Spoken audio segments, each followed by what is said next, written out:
Hello guys! Welcome sa ating course na Java. I'm Juries Mañalac, ang inyong magiging instructor sa course na to. At ang ating first video is about Introduction to Java. Bali, ano ba yung Java? Ang Java is ang programming language na pwede natin gamitin sa pag-develop ng desktop applications, web applications, or even mobile applications sa ating mga Android phones. Meron tayong mga several versions ng Java na pwede magamit. As of today, September 2018, ang version na meron tayo ay Java C11 or JDK 11. Before, meron sila tinatawag na major release. After na mga ilang years, ay magre-release sila ng new version. Pero kahit mag-release sila ng new version, yung previous version nila ay meron pa rin mga updates. So it means, yung mga previous version, hindi pa rin maging obsolete. Kung mapapansin niyo from Java SE7, year 2011 nag-release sila. Then after 3 years, nag-release sila ng 2014 ng Java SE8. Pero kahit na-release nila yan, nagkakaroon pa rin sila ng updates until April 2015. Then after nga may release yung Java SE8, nag-release sila ng bago after 3 years pa. Ito yung tinatawag ng Java SE9, pero supported pa rin yung Java SE8. Itong Java SE9, ito yung tinatawag nilang pinakalas silang major release. Then after nun, may tinatawag na silang feature release. It means, every 6 months na silang magre-release ng bago. At yung mga previous version ng Java, ay hindi na sila magkakaroon ng updates. And after 6 months nga, nag-release si Java ng month of March 2018 ng Java SE10 at nawala na agad ng support yung Java ng JDK9 ng March 2018.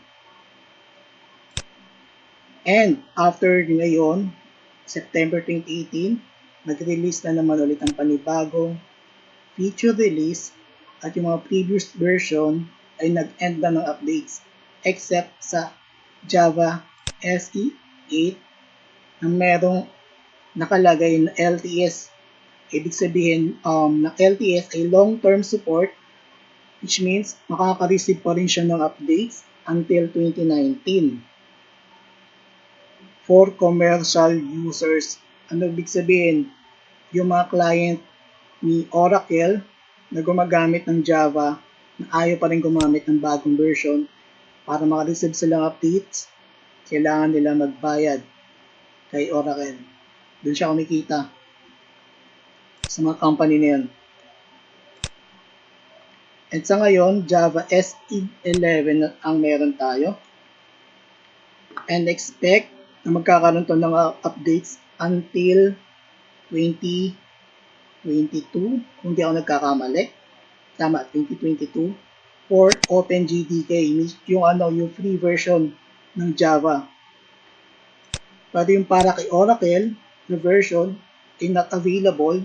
Available lang siya for commercial users ulit na willing to pay para magkaroon ng updates yung Java SE11 nila na until, kung di nagkakamali, for 9 years. Yung 2018 ngayon, until 2027, makaka-receive sila ng updates. Pero kailangan nila magbayad kay Oracle. Ang mga target lang naman ito yung mga company. Yung mga students, tulad natin, tulad ninyo, hindi naman natin kailangan nun. And after 6 months daw, after 6 months mo lang ngayon, siguro makapunod yun, hindi natin alam kung kailan. March 2019, magkakaroon ulit ng feature release na Java SE12. Then after 6 months, September 2019, expect natin meron ulit. At itong Java SE12 na to ay mapapace out na naman, tulad nakalagay dito pag hinover natin, all version no longer supported. Pero ito, magkakaroon pa rin ng support. Kaya ang install natin guys, itong Java SE11. Explain ko yun sa next video, yung installation. Pero, sa mga gumagamit ng computers sa kanilang school, yung computer laboratory, possible, malaki yung chance na lumang version pa yung ginagamit. And kada version kasi, mayroong mga feature na nadadagdag at natatanggal. Tulad sa Java SE7, scanner class. Ang scanner class yung ginagamit sa input ng data sa console applications. Available lang siya from Java SE7 hanggang sa latest version yan. Pero yung old version, yung Java SE6 or JDK6, hindi pa supported yung scanner class. Kaya yung mga curriculum noon, sa mga lumang curriculum o yung mga nag-aaral noon, ang ginagamit nila, buffered reader. Yung mga bago ngayon, napapansin ko yung scanner class na yung gamit sa mga lessons sila sa school.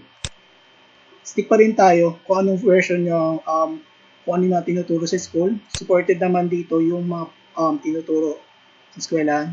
Na-explain naman natin yan kahit ito yung install natin. Ang course natin ay hatiin natin sa several chapters. Each chapter, meron tayong tinatawag na lessons. At sa first chapter natin na basics, dito natin ituturo yung variables, output, input, and introduction to string. At sa end na every chapter, meron tayong tinatawag na activity or project. Dito, gagawa tayo ng program na i-apply natin yung mga natutunan natin sa previous lessons and chapters. At sa ating second chapter, Control Statements 1, dito, tuturo ko yung if-else statements. At sa end pa rin ng chapter na yon, meron tayong tinatawag na project na grading system.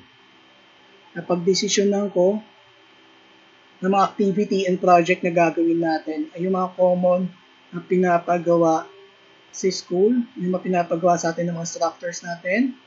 And kung may request kayo kung ano yung mga gusto ninyong matutunan or gusto malaman solution sa inyong mga assignments, comment lang kayo sa baba, try natin ituro yan.